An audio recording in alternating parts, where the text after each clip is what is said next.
What's up, everybody? Welcome back to the channel. Now, something I talk about all the time when we're discussing the illegal immigration problem in this country, the left, and they're already bringing this up. Coming from MSNBC, I got a clip for you guys coming in. They're talking about, oh, family separation. Oh, it's just cruel for cruelty's sake, right? Trying to portray Donald Trump and his entire administration in totality as evil just for evil's sake. You know, the mustache twirling villains over here just trying to be evil, right? With this family separation. Now, my argument in the past has actually turned the tables on these people, because once you look into exactly why they're doing this and you get all the arguments coming in, you kind of realize to advocate against this is actually the evil that they are advocating for. It's absurd on its face. But before we get into all this, y'all do me that big favor and smash that like button for me. I would greatly appreciate that if y'all could do that for me. And if you're new around here and want to stay up to date with exactly how you're being manipulated by the corporate press, subscribe to this channel. That would be awesome. And I'd love to have you around here. We can go back and forth down in the comments section. I love doing that too. So, you know, smash that subscribe button. Share this video anywhere and everywhere you can, and don't forget to hit that like. But without any further ado, here's MSNBC's narrative. All right, joining us now is Kika Matos, Director of Immigration Rights and Racial Justice at the National Immigration Law Center. Kika, a federal judge actually banned family separations. But now that Homan is talking about possibly reviving this policy, is that even possible? What is your reaction to that sound that you just heard? It's heartbreaking. It's cruel. It's unnecessary. It has no place in a civilized society, far less a democracy like ours. And here's the thing. The family detention and family separation is all about cruelty for the sake of cruelty. It is not a deterrent. Right. I mean, it didn't prove effective even after, even when it was in process. It didn't seem to be limiting the numbers of people trying to come across. I'm wondering, what will the legal avenues be for undocumented migrants who could potentially be swept up in these deportations? And should people have a plan? Should they pack a bag? Should they have a lawyer to call? What should people do? Yeah, it's been heartbreaking since the outcome of the elections. Many immigrant families have been calling immigration advocates. We have been flooded with calls. I've personally been flooded with text calls from families saying, what do I do? Do I need to prepare? Should I leave? And one of the things that we have been doing is encouraging people to put together family preparedness plans. Those include things like families making decisions such as, if I get deported and I have kids, who should be my guardian? Who will look after my children? Who will take care of my property? Who will be the person who's going to be responsible for whatever assets and whatever responsibilities I leave behind? Those are the kinds of heartbreaking conversations that are happening all over the country because of the policies that Trump is threatening to unleash. Okay, so she starts this thing off talking about a federal judge actually banned the family separation, blah, blah, blah, blah, blah. Well, you know, I had to go look this up, so check this out right quick. Judge prohibits Trump-era migrant family separation policy for 8 years. And look, this is the argument. A federal judge on Friday banned the separation of families at the U.S. southern border to deter migrants from entering the country as part of a settlement to a Trump-era lawsuit. Why it matters. The judge's approval of the settlement may preemptively prevent the controversial policy from resuming during a second Trump presidency should voters elect him. This is from 2023. Now, the argument there is that this whole family separation is a deterrent, but they don't say what it's a deterrent for, right? They say deterrent from migrants entering the country. But, you know, hang on just a second. That would be cruelty for cruel's sake, right? Just as a deterrent, but that's not what it is it? We've argued several times in the past, that's not what that was for. That's not why the implementation of this, right? They're only doing this to filter through all these people to find traffickers, right? Because we have a human trafficking problem in this country, and it's pervasive, and these people, a lot of these people fly under the radar. Now we could go and look at the stats. You know, they increases hundreds of % under the Biden administration of child trafficking, right? As a matter of fact, how Kamala's kids in cages lie paved the way for a child trafficking crisis. In an October town hall on the Spanish language network Univision, Harris highlighted what she called Trump's cruel family separation policy, saying if Trump is reelected, he would rip families apart. Harris was referencing Trump's use of holding centers, also used by the Obama administration, to house unaccompanied minor children while they awaited placement with sponsors. The Biden-Harris administration smeared those facilities as cages and emphasized placing unaccompanied minors with sponsors as quickly as possible. But the Biden-Harris administration also did away with DNA testing implemented by the Trump administration to ensure that the adults the minors were sent to live with were actually their relatives. Now, the Department of Health and Human Services does not even see the proposed sponsors physically. Instead, to prove their relation, they text a photo of birth certificate issue by their home country. HHS is not a law enforcement agency and has no way to verify that this is authentic.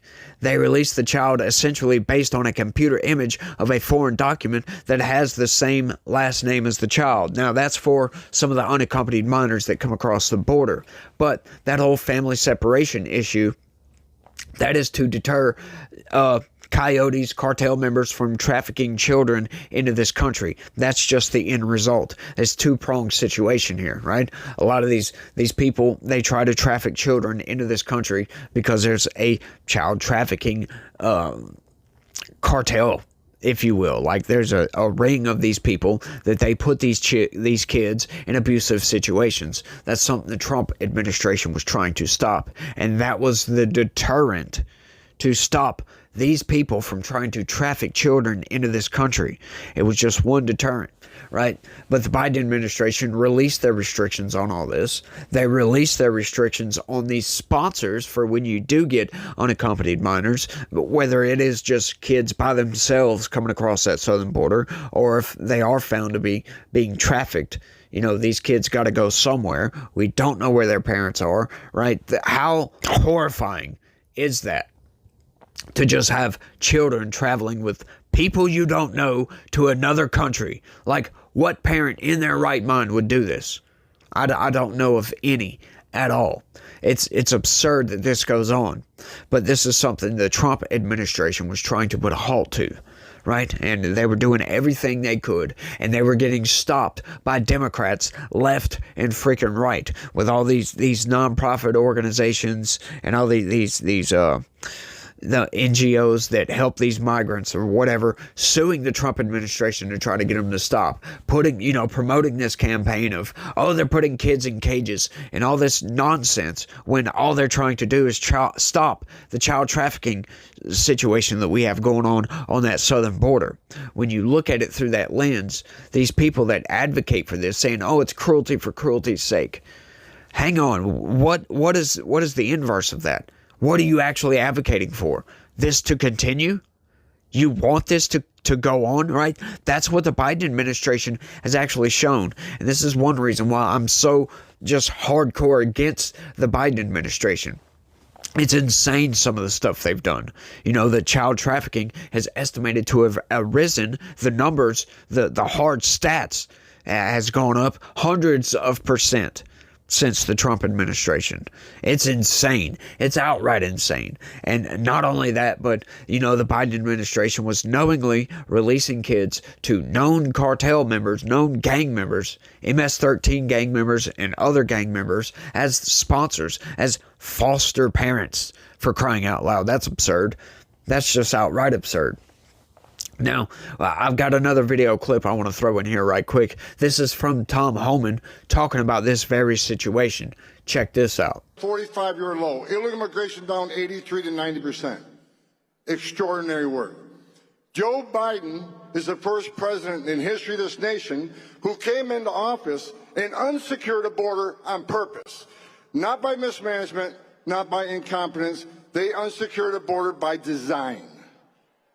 The first day I smiled when President Trump won this election. I woke up the next morning, I was happy. I smiled for the first time in a long time. Then I got angry again. Because even though they lost the election, they're still moving thousands of illegal aliens in this country every day. CBP One app still running. They're selling pieces of the border wall, for God's sakes, that you, the American taxpayers, paid for at a hefty price, and now we got to buy it again. There is no smooth transition. They're going to destroy this country up to the last day they're in the Oval Office. But I got news for them, January 20th, the greatest president in my lifetime is going to walk into the Oval Office and take this country back. Yeah, so that's what the Biden administration has done. They intentionally unsecured our southern border. They intentionally allowed for all these problems to persist and gain speed, gain momentum, and to expand and grow.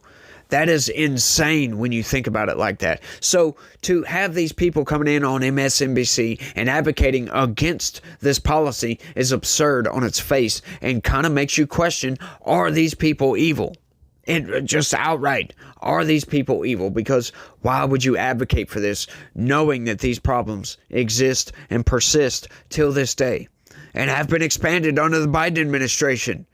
For goodness sakes, these people are just insane to advocate for this. And it's only because, the cult on the left, they have to go against everything Donald Trump does, right? So if Donald Trump does something that makes total logical sense, trying to fix a problem, they have to find a way, kids in cages, to make Trump look evil because of their own evil intentions here. There's no other way around it, right? You can't just explain your way out of that by saying, oh, it's they're putting kids in cages. No, I'm sorry. Reality doesn't work that way. You got to look at all the underlying situation here. Sure, is it inconvenient for these families that come across our southern border? Yes, it is, as a matter of fact. But hang on, they just came across our border illegally, so they broke our laws to get here. Why should we even allow these people to come in and stay here? Where's the argument? Where's the argument for allowing people to come across our border to break our laws? Right? What the Biden administration has done has allowed these problems to persist, but not only that, but, allowing these people to come across illegally, to break our laws coming into this country, and then get showered with gifts and government subsidies, for crying out loud, to be given hotel rooms, food stamp cards, debit cards with hundreds of, if not thousands of dollars per month on them so they can try to build a life in this country, while allowing all these problems to just expand and grow exponentially under the Biden administration. It's outright absurd. It's insane. And he's destroying this country in the process. And these people trying to come out here and get in front of this before Donald Trump even comes into office and get this talking point rolling again is just insane to me, especially now since we know that why Donald Trump was doing this in the first place. This is all just outright absurd, and I just can't believe these people, will actually get out there and advocate for more child trafficking. It's insane to me, but I think that's all I've got on this one, y'all. I want y'all to let me know what y'all think about all this down in the comment section. This one boils my blood, literally. Like, it just really, really does. Gets under my skin because I just can't see any way out for these people to argue their way away from this. Oh, it's inconvenient. Well, I'm sorry. You just broke our laws to get here. And that's another thing Tom Homan has said in the past. If you take off with your kids in the car driving and you're drunk, you get pulled over and arrested, you're going to be separated from your kids. I'm sorry. There's no other way around it. Right? But now they're talking about, if you come into this country and try to anchor yourself here by having children in our country to make them American citizens, yeah, you're trying to manipulate the system. You're trying to manipulate us into keeping you here because your kids are here. No, you'll all be deported. Sorry. Bye-bye. Have a nice day. Nice try, but it's not going to work. And I think we need to stand firm on this issue. We don't need this unmitigated illegal immigration coming across our southern border. It's just nuts. Just nuts. But, I've started my rant again. Y'all let me know what y'all think. That's all I got for this one. I want to thank everybody for watching. And y'all try to have a good day. Stay legitical. Peace.